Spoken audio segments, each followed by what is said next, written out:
ensayo de Enrique Dussel, El primer debate filosófico de la modernidad. La idea es que el pensamiento moderno y su primera crítica no arrancan con Descartes, sino un siglo antes, en la controversia por la conquista de América. Vamos a ver 3 puntos clave para que este argumento, que ya es potente, pegue todavía más fuerte. De acuerdo.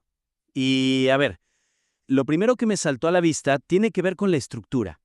El argumento principal sobre el antidiscurso de la modernidad es una bomba, pero siento que su detonación se retrasa un poco. Totalmente.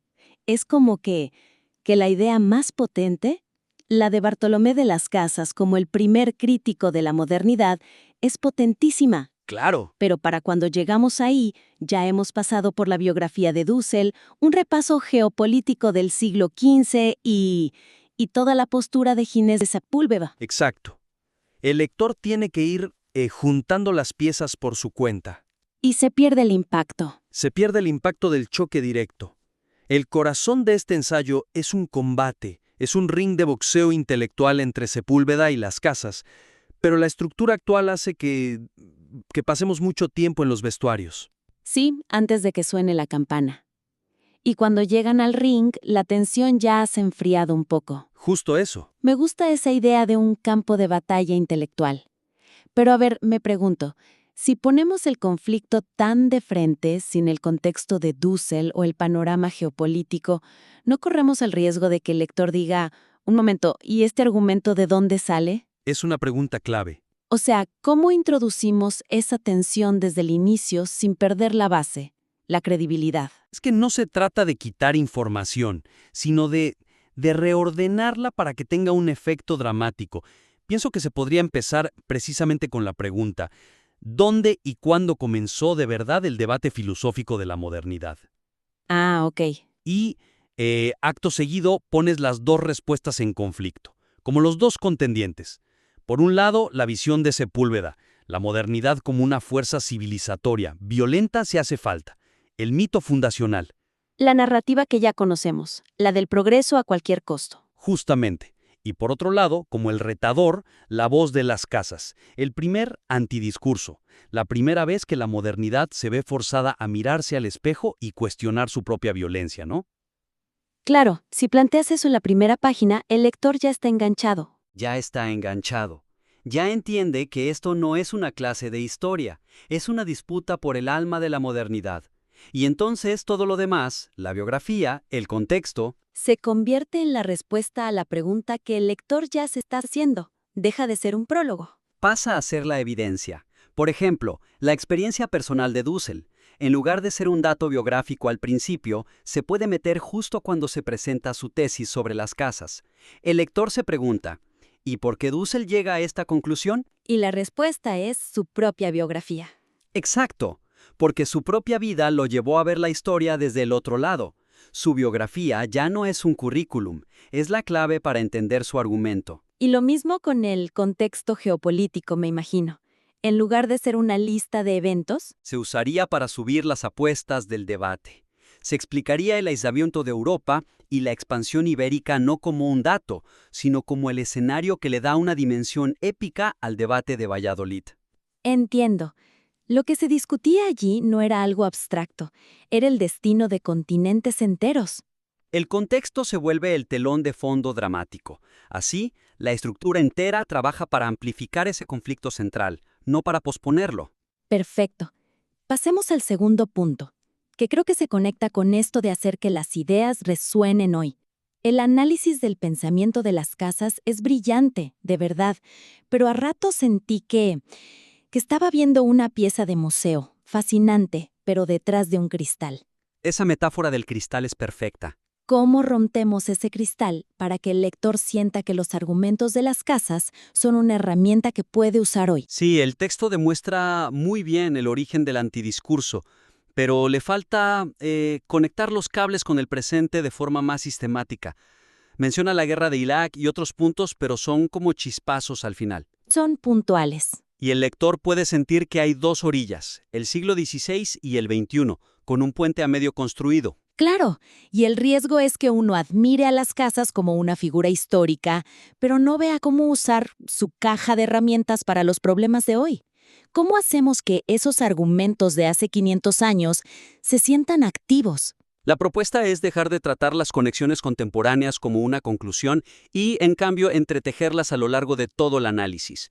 O sea, la idea es que cada vez que se expone un argumento clave de las casas, se encienda una luz que ilumine un debate actual, Que el texto dialogue constantemente. constantemente entre pasado y presente. Dame un ejemplo concreto de cómo se vería ese tejido en la práctica. Claro, pensemos en el momento en que se analiza el argumento de las casas sobre el derecho de los pueblos indígenas a defender su culto y a librar una guerra justa contra los invasores.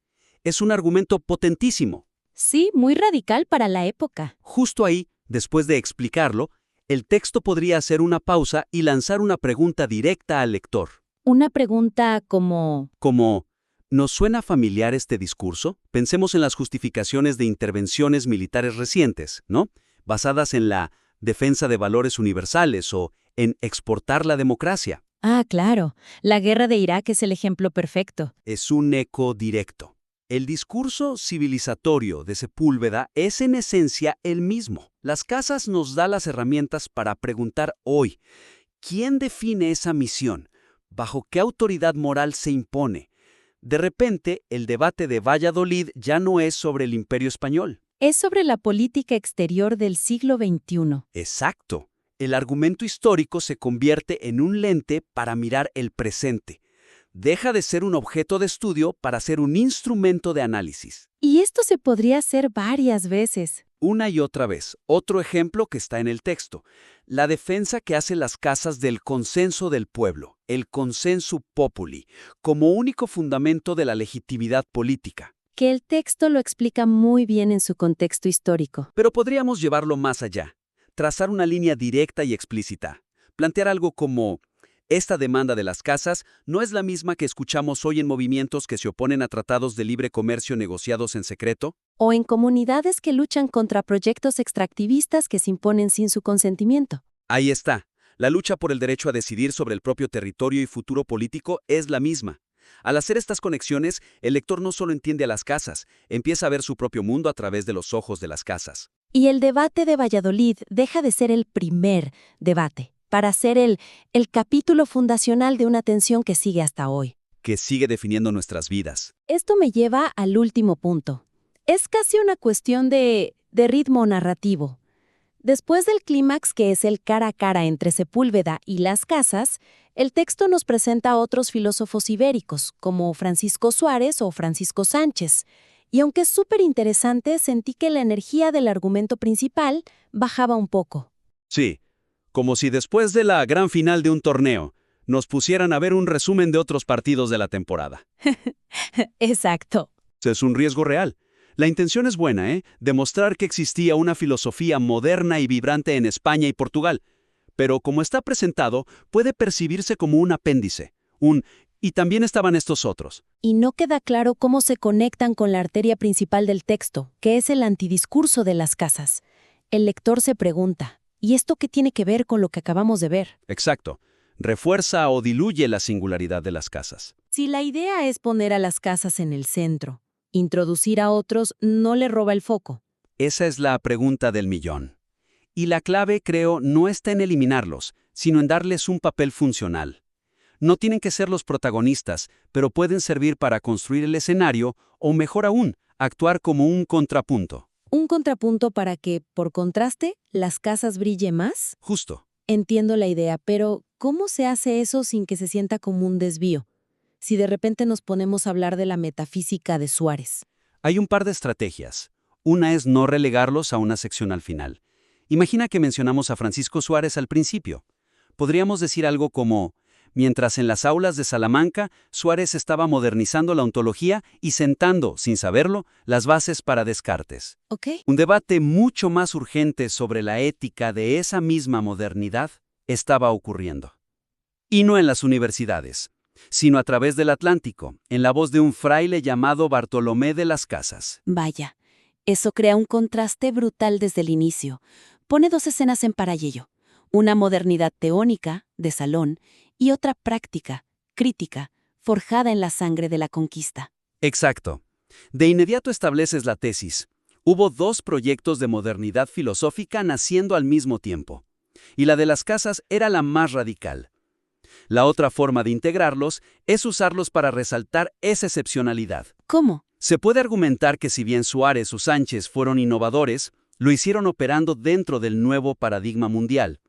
Aceptaban la expansión europea como un hecho y filosofaban a partir de ahí. Eran modernos en su método, pero no en su crítica al sistema de poder que lo sostenía. Precisamente. Y ahí es donde las casas es una figura única. Se podría cerrar diciendo, Suárez se preguntó cómo pensar mejor sobre el ser. Las casas fue el único que se atrevió a preguntar si era justo lo que ese ser moderno estaba haciendo en el mundo. Y así, los otros filósofos dejan de ser un apéndice. Se convierten en un elemento que, por contraste, ilumina la radicalidad única de las casas. Su presencia ya no diluye el foco, lo afila, lo hace más nítido. En resumen, hemos visto tres grandes oportunidades. Primero, reestructurar la narrativa para meter al lector en el campo de batalla intelectual desde el principio, usando el contexto como evidencia estratégica y no como un largo preámbulo. Segundo, convertir los argumentos de las casas en una herramienta activa para hoy, entretejiendo de manera constante las conexiones con debates contemporáneos sobre justicia, soberanía, para que el texto dialogue permanentemente entre el siglo XVI y el XXI. Y tercero, integrar a los otros filósofos de la primera modernidad de una manera funcional, no como un apéndice, sino como un contrapunto dramático que sirva para resaltar, por contraste, la radicalidad y la singularidad de la crítica de las casas. Te invitamos a considerar estas reflexiones y, si te animas, a compartir nuevamente tu trabajo con nosotros. Sería fascinante ver cómo evoluciona.